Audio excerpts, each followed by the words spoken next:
Welcome to Law Days and Lattes, the podcast where we blend the world of law and business with a warm cup of information and common sense. I'm your host, Sydney Whelan, attorney, real estate investor, and business owner. Each week, we'll be your go-to source for legal insights, business advice, and so much more. Whether you're a seasoned professional, an ambitious entrepreneur, or simply someone seeking guidance, we'll have you covered. From navigating the legal landscape to empowering you with valuable business strategies, we'll explore the legal side of life and enjoy a virtual latte along the way. So, grab your favorite latte, get comfortable, and let's dive in to Law Days and Lattes.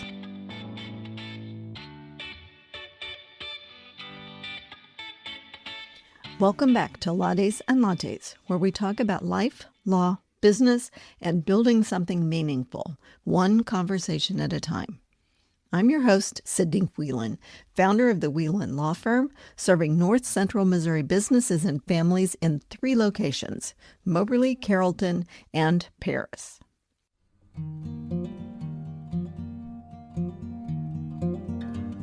There are moments in life when words feel painfully inadequate. This is one of those moments. Our community recently experienced a tragedy so heartbreaking and senseless that many of us are still struggling to process it. A young girl, beautiful, smart, loved, full of promise, was taken from this world in a way that defies logic and understanding. And when something like this happens, people ask questions that have no real answers. Why? How could someone do this? How can evil exist in a world where there are so many good people? As a lawyer, I spend a great deal of time dealing with difficult situations. I see families during some of the darkest moments of their lives. I've represented families after wrongful deaths. I've worked with victims' families, navigating grief, confusion, anger, and the painful realities of the legal system. And even with all of that experience, some tragedies still stop you in your tracks. Because no amount of legal training prepares you for the emotional weight of watching a family lose someone they love in such a devastating way. There are simply no words big enough. But while tragedies like these expose the darkest parts of humanity, they also reveal something else. They reveal the very best of people. And that is what I want to talk about today. Because while evil may have entered our community, it does not define our community. Love does. Compassion does. Humanity does. Almost immediately, people began showing up. Search parties were organized. Meals were prepared. Prayer groups formed. Businesses donated supplies. People who barely knew the family stepped in to help carry burdens they never could fully understand. Neighbors checked on neighbors. Churches opened their doors. Law enforcement officers worked round the clock. Investigators poured themselves into the case. People cried together, prayed together, and held each other. And in a world that sometimes feels divided and cynical, we were reminded that goodness still exists in overwhelming abundance. And as someone who works within the legal system every single day, I also want to say something that I think matters. Our justice system is not perfect. No system created by human beings ever will be perfect. Cases move slower than most families want. Rules and procedures can feel frustrating and impersonal. And I'm sorry to say, the legal process can sometimes reopen wounds over and over and over again for the grieving families.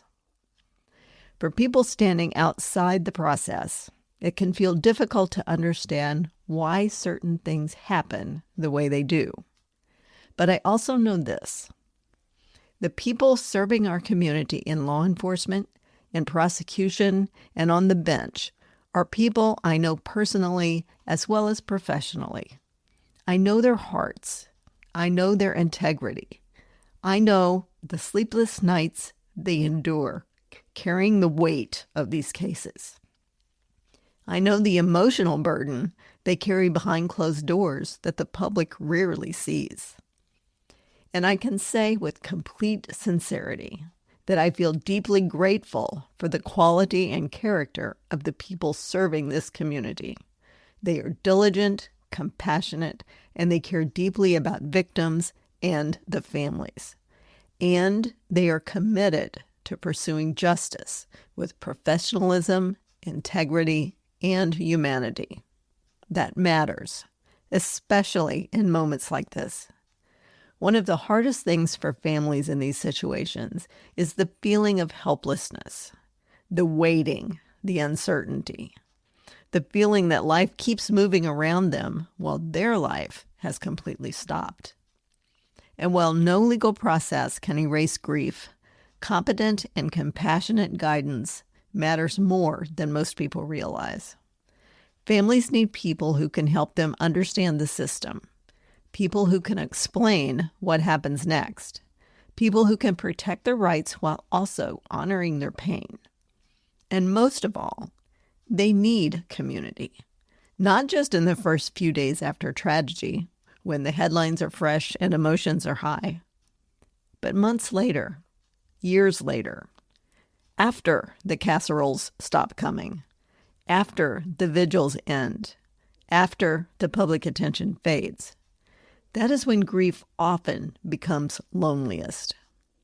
I think one of the greatest lessons from moments like this is that life is incredibly fragile.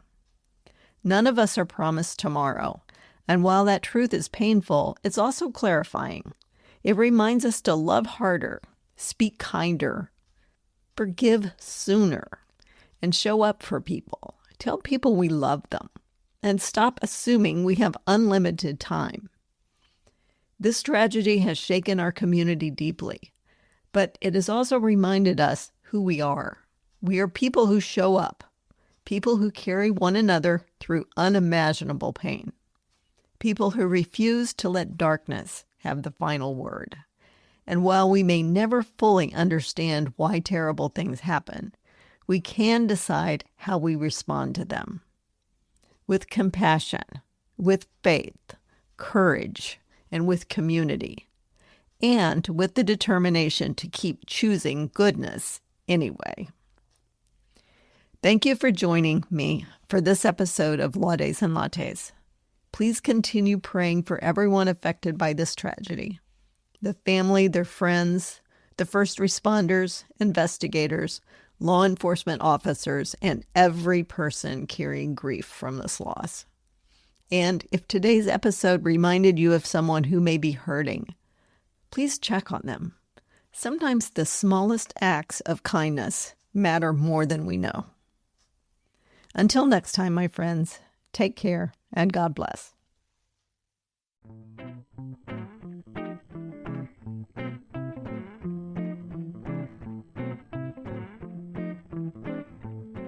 This podcast episode contains general information for discussion purposes only. Each case is different and must be judged on its own merits.